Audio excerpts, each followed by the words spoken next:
Okay? Okay. So I'm Mel Parry, I'm Mel Parry. and I've got a bit of disturbance. Hold on a minute.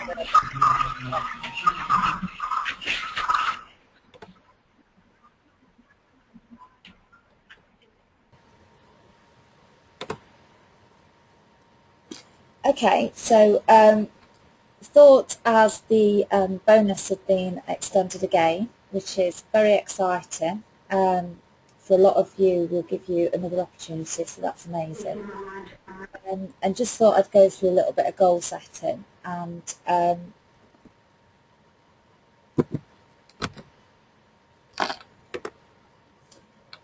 so basically the background to this was in December last year, the team was in a very different place to what it is now.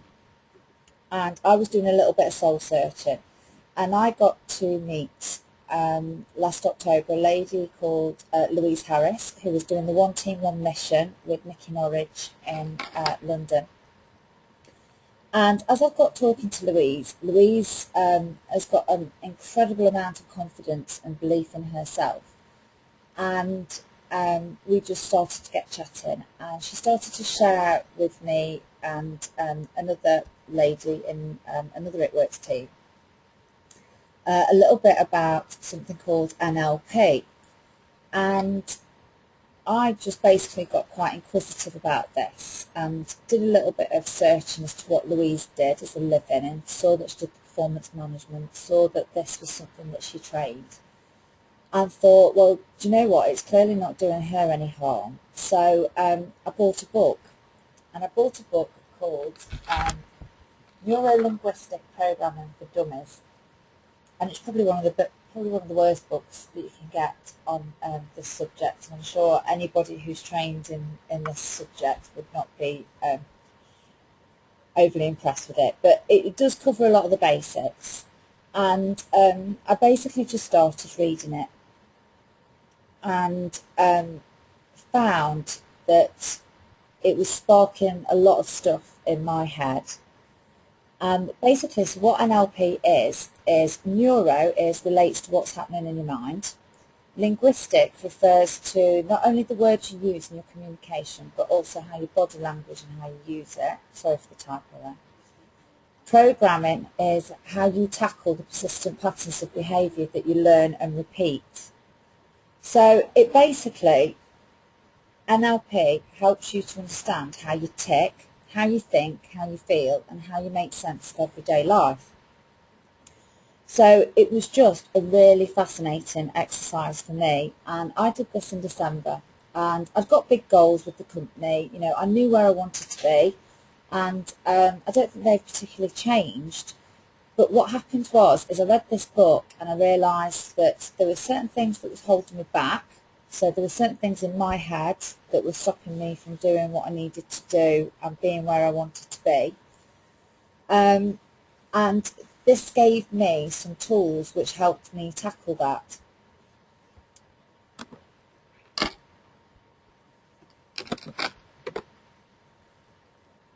And it was all about this sort of stuff. So it's a little bit off the wall, and I think my husband still does think I'm a little bit crazy for this, but it's all about how your brain's a learning machine.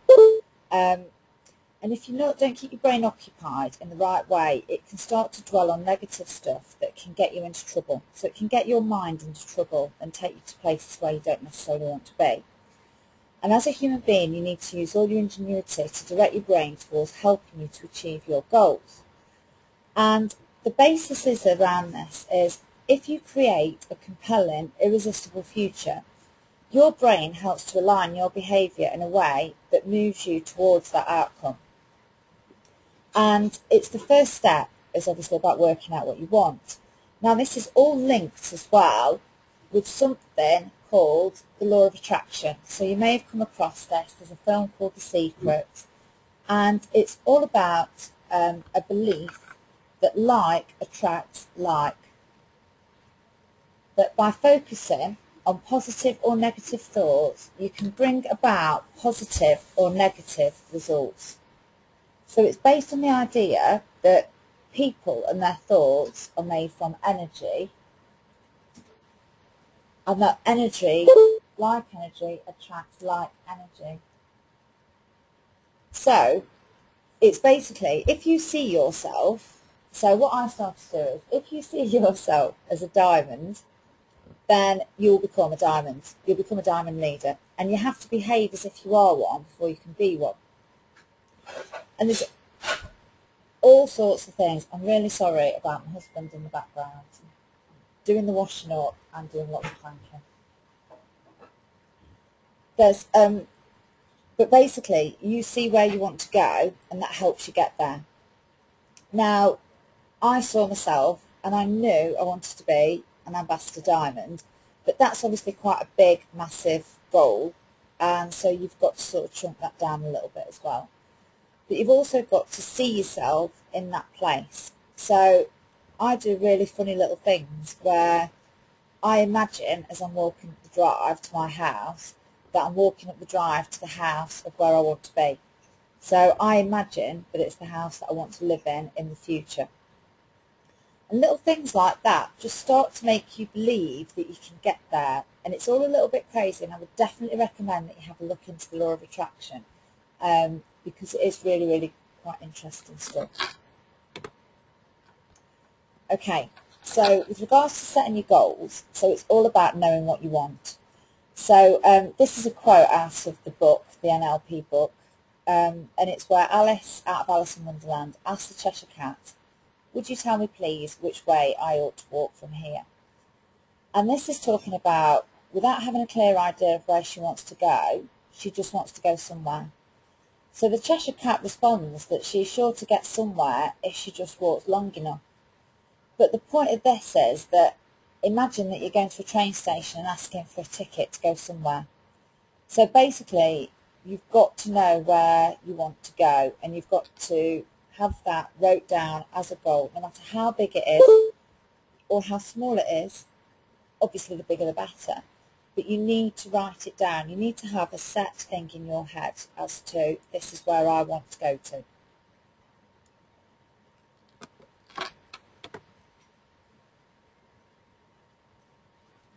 My husband's now taking Rip out of me for Alice in Wonderland after doing the washing up in the background. Right, so step into the future. He does think I'm crackers. But we'll go into that later about how you don't care about what other people think about you. Right, so stepping into the future. So when you're trying to move forward and achieve your goals, life is so much easier if you become very clear about what you really want. So it's all about figuring out what you want and put your energies towards achieving it. Sit down and write your own obituary. Now, I know that sounds a little bit morbid, but it isn't. It isn't about you thinking about when you're dead. It's thinking about what's the legacy that you want to leave. And I can tell you now that in December I did this. So I wrote it down, and interestingly I've got it out again and read it. And it still stands true. And I'm actually a hell of a lot closer now to where I was in December. And a lot of things have changed. We've got a great team thanks to that, but I do believe a lot of it is to do with focusing your mind on what you want to do. Now, one way to do this is to discover what you really want, is to go into your future. Imagine that you're a grandparent.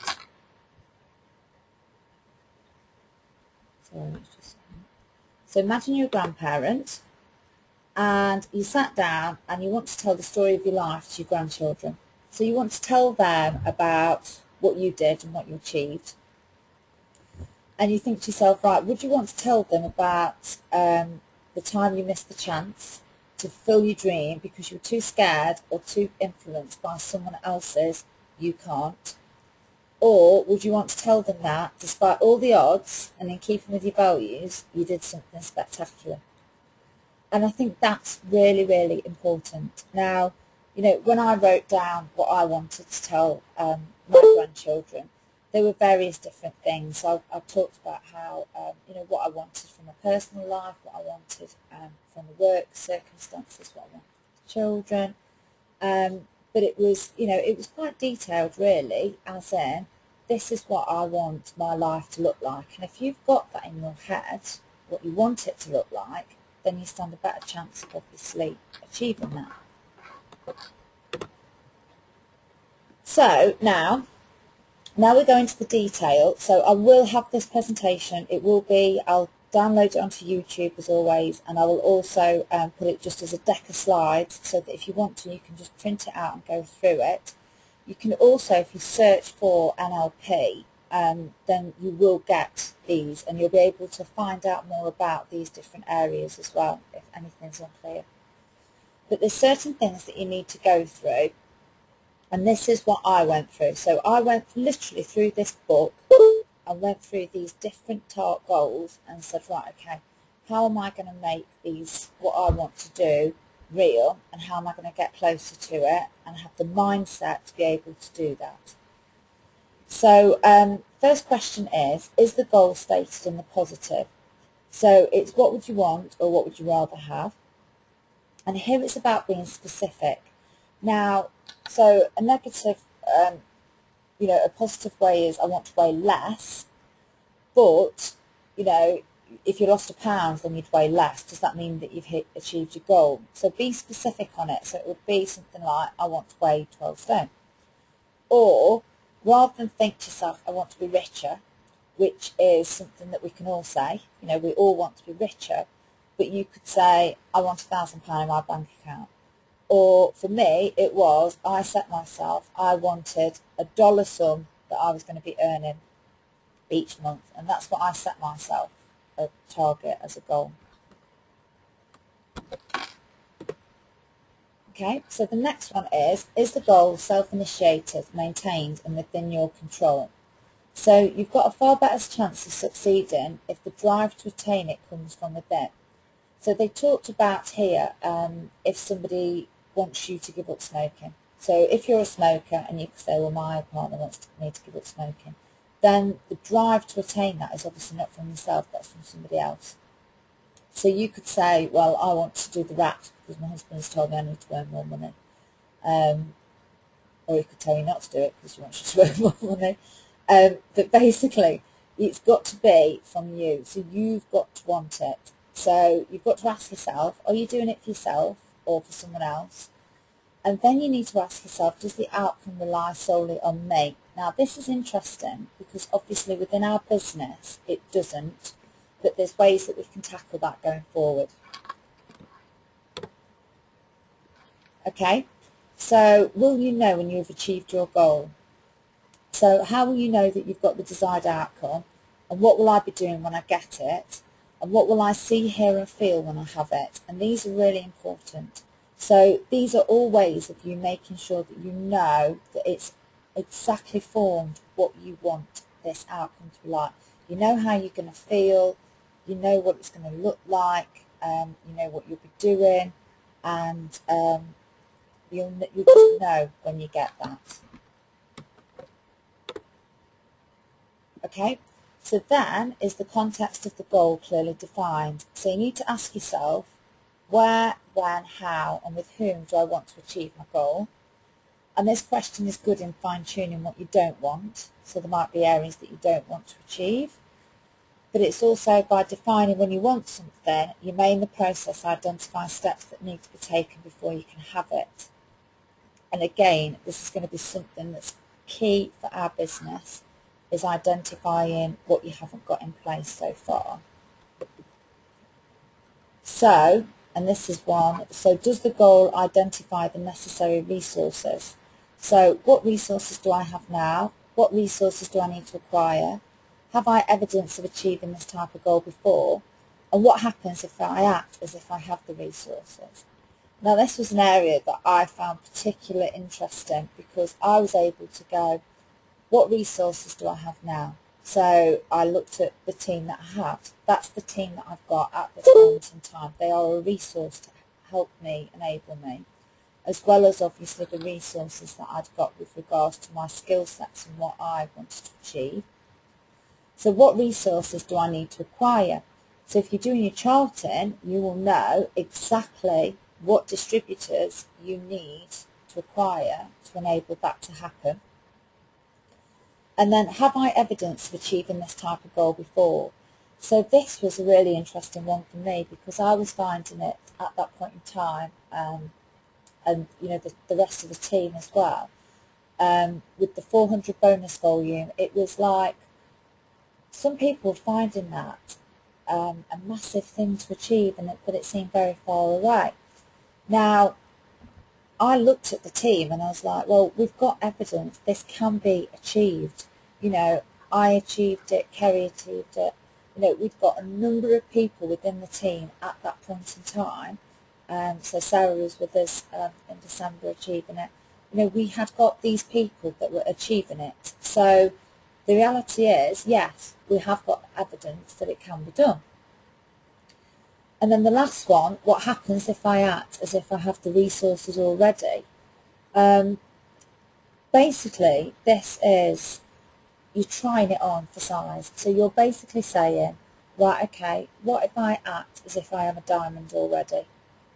And this is something that the team that have been with me for a while will know I've always maintained is so important, is that if you want to be a diamond leader, then you have to see yourself as one before you are there. Because the reality is, in any work, in anything that you do, if ever you want to get a promotion in any walk of life, in any job. So when I worked at Molten Cores, I was an assistant manager. When I wanted to become a manager, I had to have the behaviours and the skill sets to be a manager before I was there. And I had to show the people the evidence that I could do that before they gave me the job. Now, you're not applying for a job as a diamond, but you do still need to have the same mindset. So if you've got the mindset and you are looking after your team as if you are a diamond leader, then you will become one. It is as simple as that. You will become one because you are behaving in a way that will promote them to behave in that way, and then that will be thought on. Okay, so have I evaluated whether the goal fits with my life? So this is really interesting, I thought, especially for a lot of us who have children. There's a lot of people that start this business that work already, that are working it around full-time jobs, around part-time jobs, around children, around all different types of things. And so the following questions help you lock onto the nub of your desires. So you ask yourself these questions and be aware of any pictures, sounds and feelings that your mind raises, and be sympathetic to the responses you get, and then adjust your goal. So, what is the real purpose of that, why I want this? So you may well go into it thinking that it's the money, and I think I did. I think I went into it thinking it was about the money and those big dollar incomes. And yes, don't get me wrong, it is about that. But then you soon realise that actually it's a lot more than that, and that it's actually about that I'm going to be around for the children more, that I'm able to drop Charlie off at school and pick him up, what it can mean for meals in the future, having all of us together as a family, and all of these different things. So, what's the real purpose of why I want this? What will I lose or gain if I get it?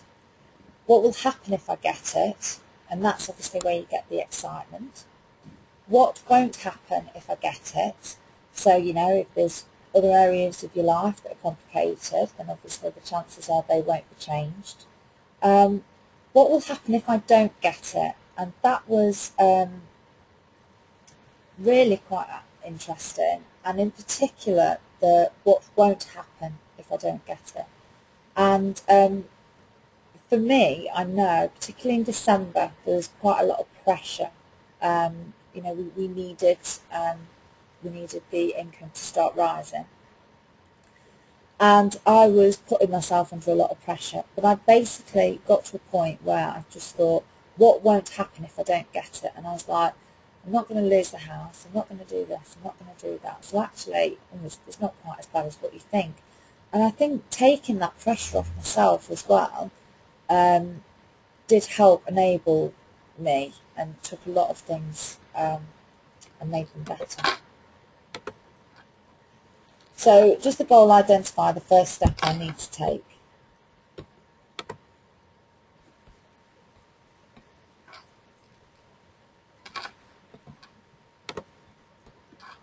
Okay, so Laird, I can't even say the name, I can't say that, is an ancient philosopher, and he's credited with saying that a journey of 1,000 miles must begin with a single step.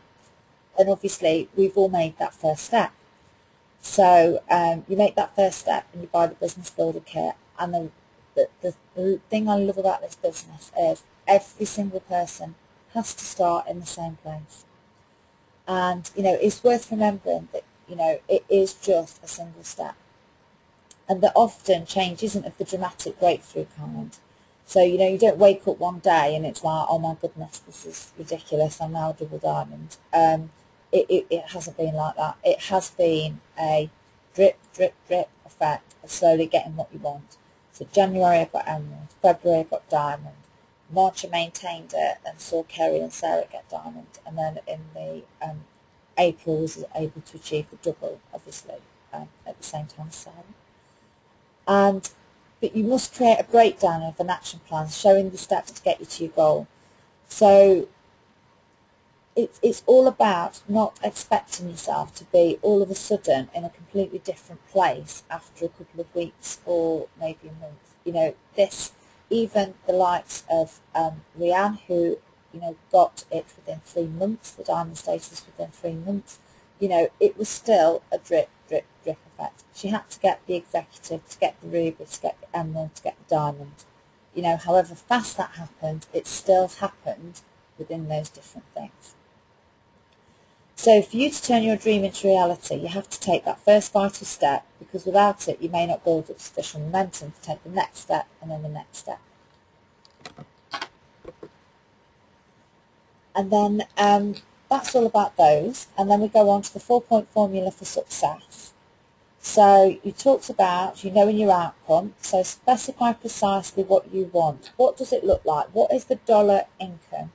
Now, it may well be that you go on to earn more than that. You know, that goal does not stop. You don't hit that goal and then that's it. You don't ever have to hit any more. But it's just something that's what you want at this moment in time. And then take action. So like we were just talking about, unless you take that first step and then the following ones, nothing's going to happen to help you move towards your outcome. You know, I mean, the It Works line is #less talk, more action, and it's very, very true. Then it's about developing your sensory awareness. Have awareness to see, hear and feel what isn't working, because just be very, very aware all the time of what is going on in your team and who's working well and what's working well. And then what you can do is you can modify to make sure that you're steering towards what you want to get to. And you're not always going to get it right. I don't get it right. You know, I've made lots of mistakes, and, you know, and they have all helped me learn and move on, and then, you know, hopefully I don't repeat those, and you learn and you learn and you learn.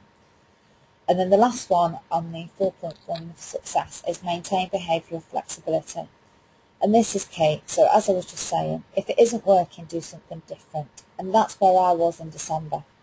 I just knew something wasn't working, and I knew I've got to make changes. I've got to make changes to myself. I've got to make changes to how I was approaching things. Because if you always do what you've always done, you'll always get what you've always got. And that is so, so true. And when I sat down and went through this process and worked out and thought, what can I do differently and what do I need to do? And in some respects, I was spreading myself too thinly, and I wasn't particularly doing charting particularly well. And I just made some massive leaps and just decided that I was just going to have to do things differently. And because of that change, that then steered me in a very different direction. Now, something that I also did as well, which I would definitely recommend, and as I say, you'll be able to go through this with the slides, but write down all the things in your life that are holding on to, that either annoy you, frustrate you, or that you have not let go of, that you've not forgiven yourself for. So these are all called your limiting beliefs. And what these do is these hold you back. So basically, when you think of being successful. So I was like, right, okay, I want to be Ambassador Diamond. And automatically things pop into your head that will stop you from getting there. So for me at that point in time, I was thinking to myself, I've not got the leadership to do it.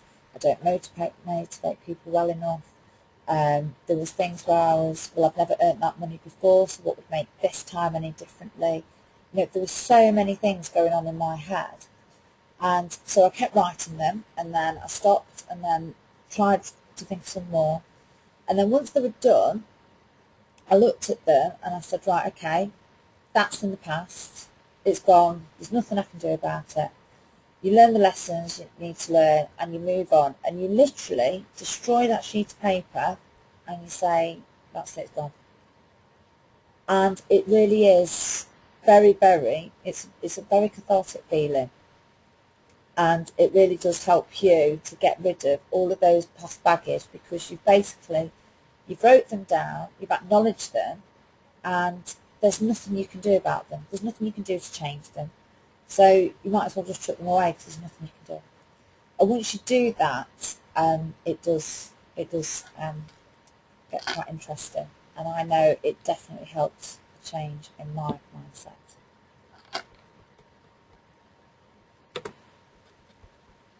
So I'm going to unmute you. I'm going to stop the recording now.